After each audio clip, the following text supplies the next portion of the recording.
માંડવીના ગણેશનગર વિસ્તારમાં પીજીવીસીએલની ઘોર બેદરકારીને કારણે સ્થાનિક રહેવાસીઓના માથે એક મોટું જોખમ તોળાઈ રહ્યું છે। સાર્વજનિક પ્લોટમાં પીજીવીસીએલ કચેરીનો ચાલુ વીજળીનો તાર અચાનક તૂટી પડતાં સમગ્ર વિસ્તારમાં ભારે રોષ અને ભયનું વાતાવરણ જોવા મળ્યું છે। સૌથી ગંભીર સવાલ એ છે કે જો આ ચાલુ લાઇનનો તાર સાર્વજનિક પ્લોટમાં પડતાં કોઈ અનિચ્છનીય બનાવ બને અથવા કોઈ નિર્દોષ વ્યક્તિનો ભોગ લેવાય તો તેની સંપૂર્ણ જવાબદારી કોની ગણાશે? ગણેશનગરના સ્થાનિકો દ્વારા આ જર્જરિત અને જોખમી તાર લાઇનનું સ્થાન બદલવા માટે પીજીવીસીએલ કચેરી સમક્ષ અનેક વખત મૌખિક તેમજ લેખિત રજૂઆતો કરવામાં આવી છે। દુર્ભાગ્યપૂર્ણ બાબત એ છે કે તંત્ર અને પીજીવીસીએલ કચેરીએ આ જીવલેણ સમસ્યા પર કોઈપણ પ્રકારની કાર્યવાહી કરી નથી। સ્થાનિકોના જણાવ્યા મુજબ આ તાર અગાઉ પણ 2 થી 3 વાર તૂટી ચૂક્યો છે।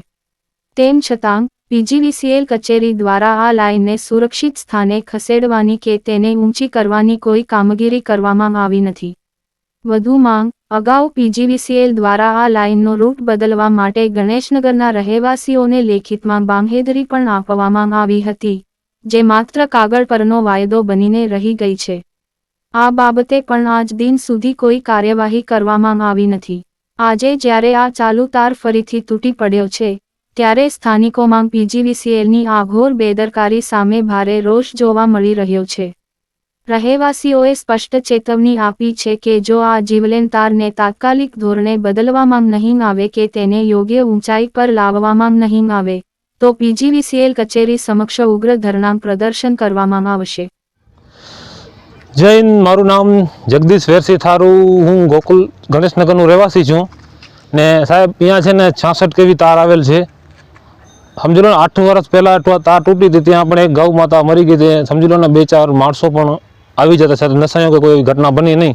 પછી સમજી લો ને હમણાં 2-4 મહિના પહેલાં પણ એક ઘર ઉપર તાર પડી હતી, ત્યાં પણ સંયો કે કોઈ મહિલા કે કોઈ પુરુષ હતો નહીં, એટલે ઘરમાં કોઈ રહેતો નહોતો, એટલે એ પણ બચી ગયા। ત્યારે જીબીવાળા સાહેબ પોતે અહીં આવ્યા હતા, અમને લિખિત બાંહેધરી આપી કે ભાઈ તમારું છે 10 દિવસની અંદર આ તાર બીજે ઠેકાણે શિફ્ટિંગ કરી દેશું। અને પાછો ફરી આજે તાર તૂટી છે, તમે જોઈ લો। આજે સમજી લો ને સ્કૂલ ચાલુ છે, નકર અમારા છોકરા છે નાના નાના ગણેશનગરના રહેવાસીઓ ત્યાં જ રમે છે, કોઈ છોકરો મરી શકે એમ છતાં આ જીબીવાળા છે ને કાંઈ ધ્યાન આપતા નથી। ઘણી વાર રજૂઆત કરી છતાં પણ આ લોકો એ કામ કરતા નથી। પ્રાંત કચેરી ત્યાં પણ સાહેબનો ઓર્ડર છે કે ભાઈ આ તાર બીજે ઠેકાણે શિફ્ટિંગ કરી દો, પણ આ સાહેબને પણ એ ધ્યાન નથી આપતા ને અમારું કામ કરતા નથી।